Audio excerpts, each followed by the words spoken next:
Hey, what's going on, Guardians? Jay Huddy here. Got a quick little video today since the season's coming to an end. Thought I'd go over my Titan builds.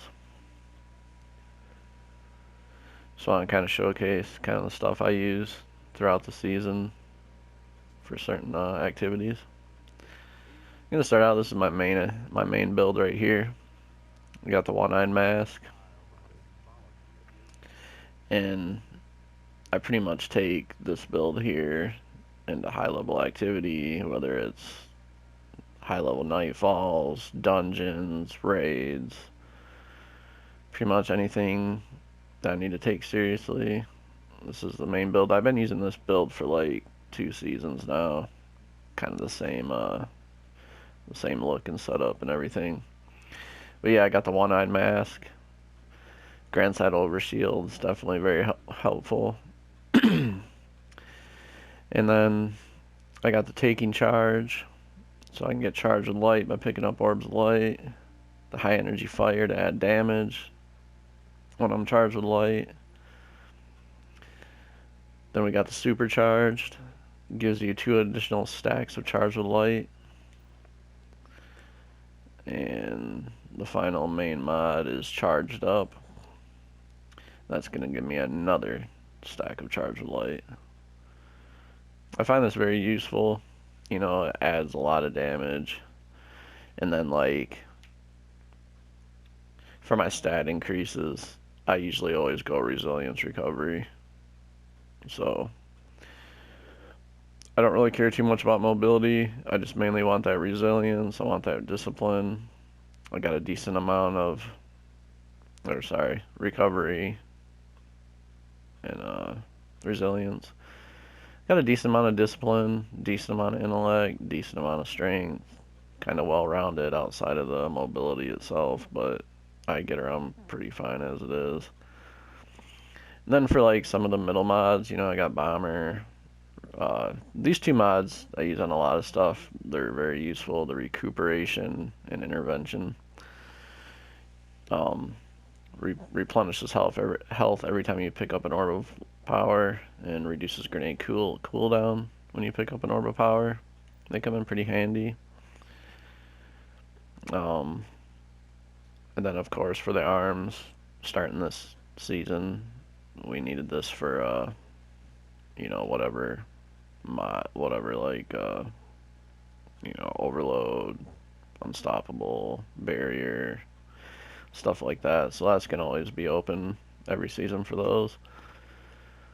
2 other pretty good ones that I've been using this season that I really didn't use before was the melee damage resistance and the sniper damage. But that can also be like the concussion dampener is also really good. The area of effect. So those 3 are always pretty handy. And yeah, so that's like my main build. I'm gonna go on to my arc build here.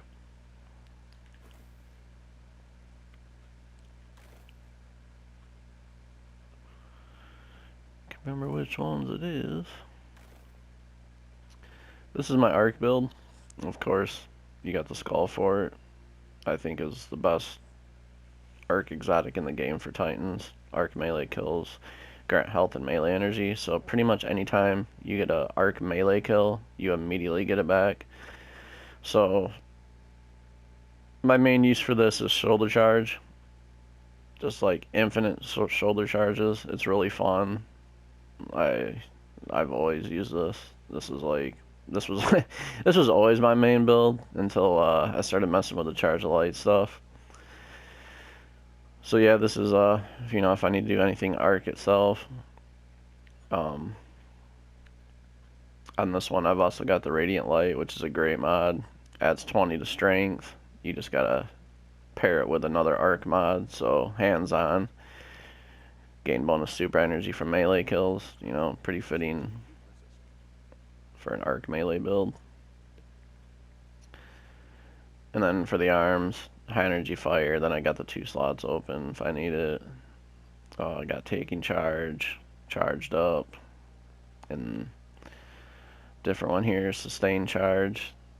I didn't really have much else to put in the slot, so I just went with this one. I didn't want to do a Warmind in this one, so yeah, Sustain Charge is pretty nice though. Become charged with light by rapidly defeating combatants with auto rifles, trace rifles, and machine guns. I use auto rifles. That's kind of like my main weapon, so definitely can come in handy. I would definitely like to get a better skull for it, but when you get that stat increase from the radiant light, it definitely brings this up a lot. So that was really helpful. And once again, got the intervention, recuperation, melee damage resistance, stuff like that. Then got the resilience recovery, of course, back up pretty high. And then since it's a melee build, just in case I don't get a kill, I got that up to 63, so it's a pretty decent amount. So that's a little fun build.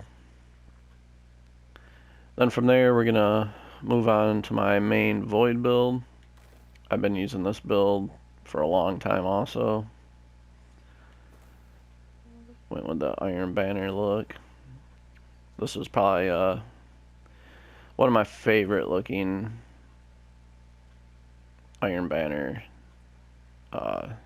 sets that they came out with. This was kind of an older one, but with the newer ones, you're able to use like the older models. It was the Iron Pledge. I don't know, the samurai aspect I thought was really cool looking.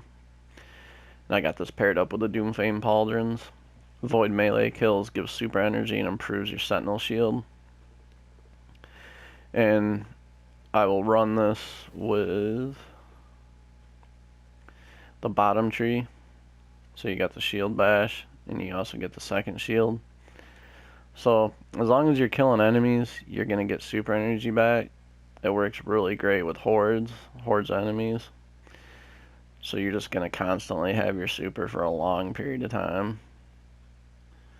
And once again, I got Radiant Light on this, taking charge, charged up, high energy fire for that damage.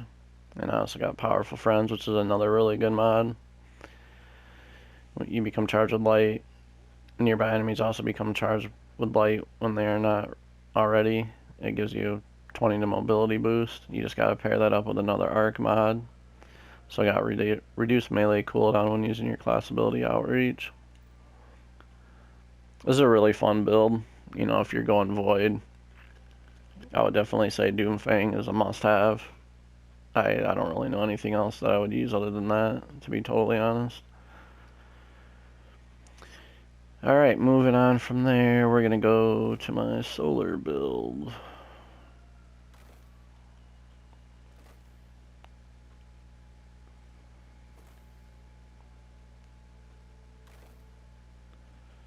Alright, this is my solar build. Yeah, going with Howlfire Heart.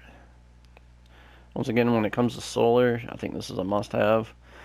This exotic solar abilities regain faster, even faster when super is charged. It's really a really awesome exotic to have if you're like a solar-based Titan. I got supercharged, taking charge, high energy fire, radiant light, powerful friends. You can kind of see a theme here. I use a lot of the for my main builds. You know, like my main, my arc, my void, and my solar. I kind of use like the same like main mods. I find them very useful. The charge of light is still one of my favorite builds to use in this game. I got the resilience and recovery high, and the rest are kind of, you know, even. Mobility is a little low, but the rest are kind of middle based. So yeah, kind of the same stats and everything like that. This is some of my other builds. But those are my main builds. I'm gonna go over to this one here.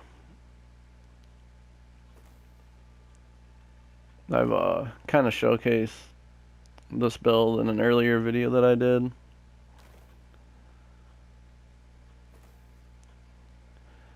This here is my Warmind cell build. Like I said, I've talked about this in a previous video, so you can go back and watch that if you like, but I got Burning Cells, Global Reach, Wrath of Rasputin, Rage of the Warmind, and Warmind's Protection. This is more of a fun build. It's just specifically for blowing shit up.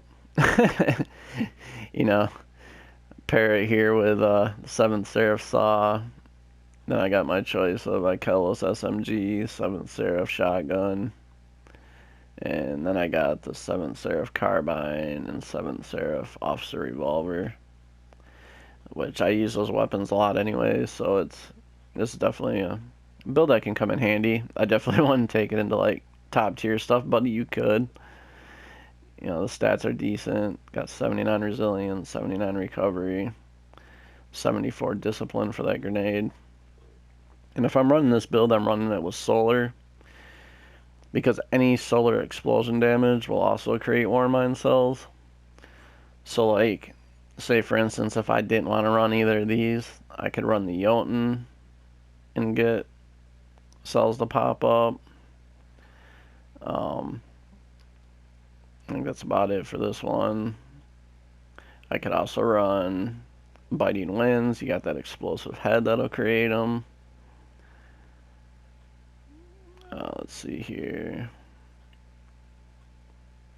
And if I'm running heavy, I don't know if I got anything on heavy that can really create them. Oh, I got the Thermal Eroser machine gun that's got Dragonfly. Got the Dragonfly spec on that. Can pop it. This is if I'm like out in the like open world. You know, say I gotta do stuff on some planets, just have a little fun, do some public events, some lost sectors. It's definitely really cool to use. I did this build this season, and pairing them up with the Synthoceps is pretty nice. You know, you get that melee range buff, and also if you're around a bunch of enemies, you're gonna get that buff and damage. It's a pretty nice exotic. Let's see, what do we got left here? The final one. I believe this is the final one I got.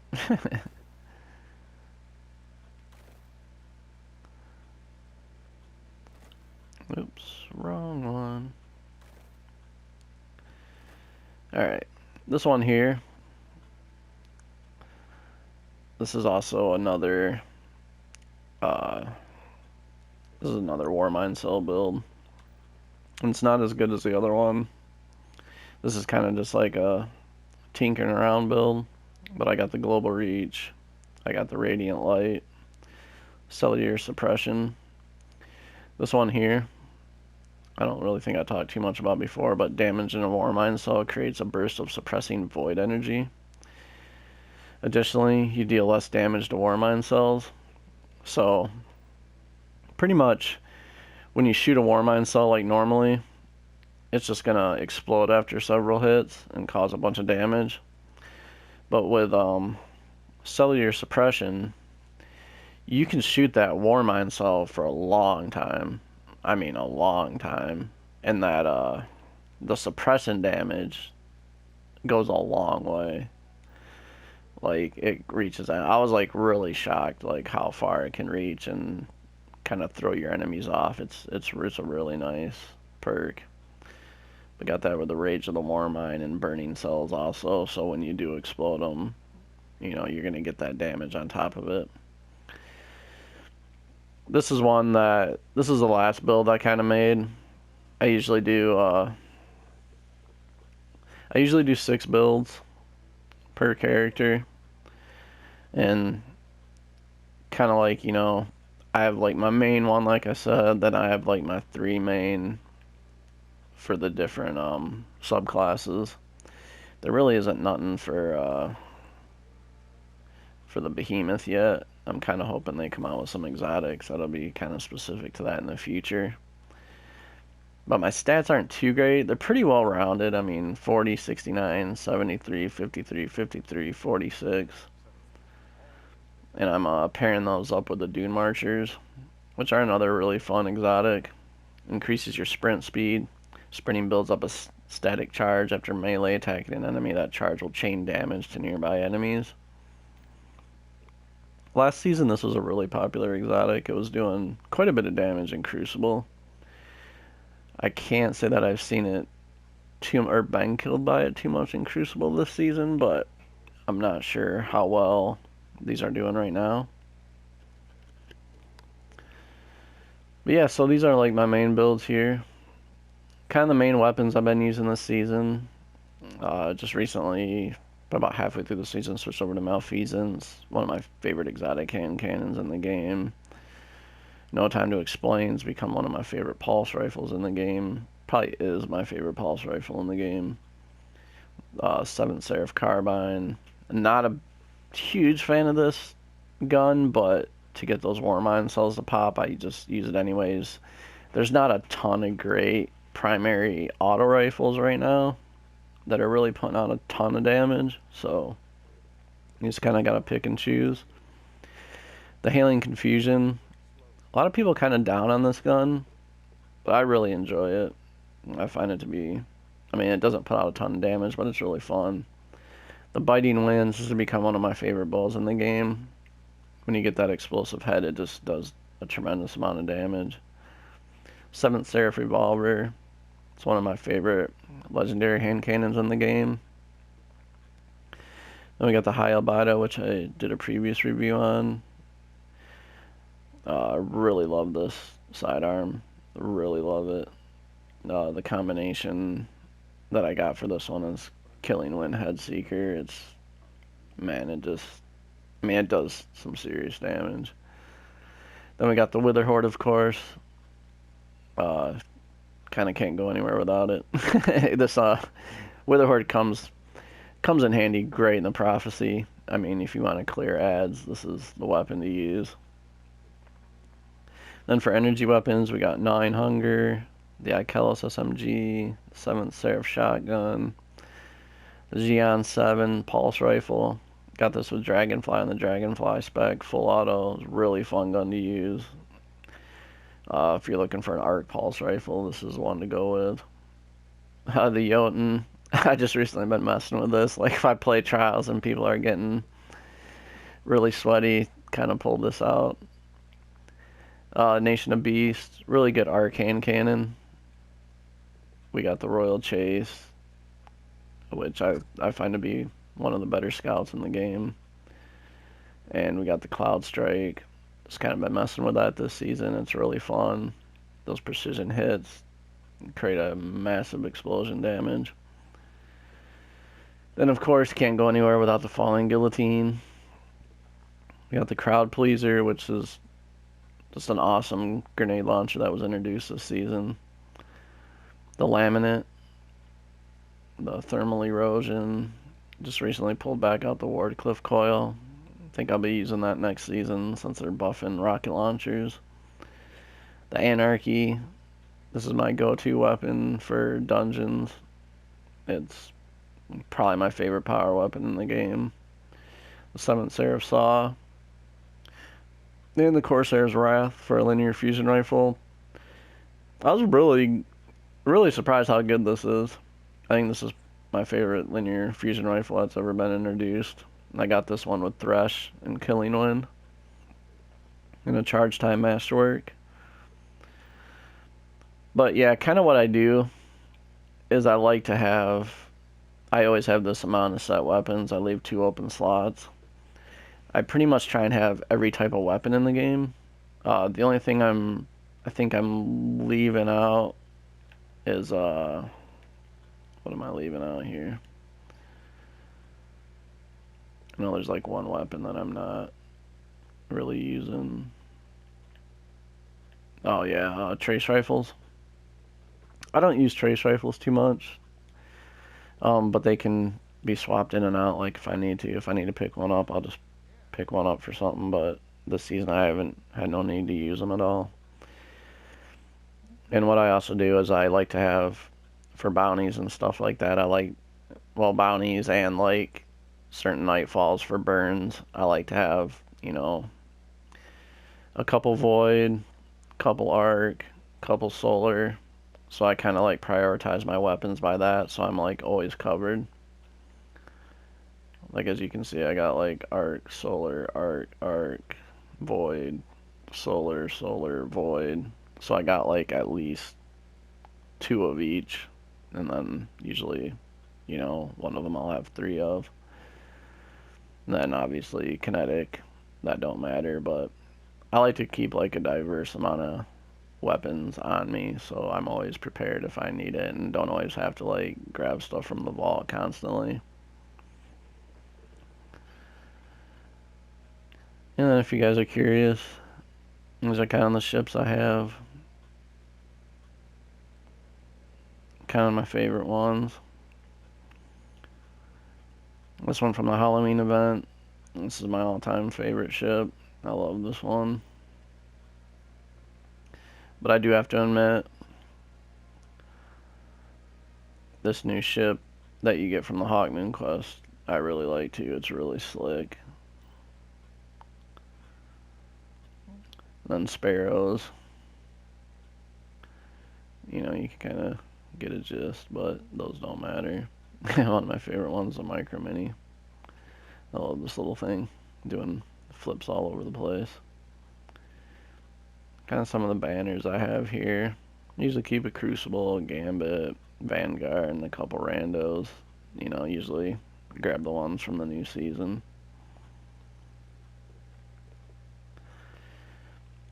But yeah, it's kind of a quick overview of the gear I use and everything. It comes in handy. You know, I always kind of recommend people at least have like 3 builds on you. I go overboard just because I play so much and I like to experiment with different things. That's why I have so many builds. But, you know, honestly, if you have a solar, void, arc build on you, it can definitely come in handy and very useful. Yeah, this is a quick overview. Hope you guys enjoy. Yeah, leave some feedback. Let me know what your favorite builds are. Let me know what you used. Yeah, if you like, subscribe, it's always appreciated. And I thank you very much for watching. Bye.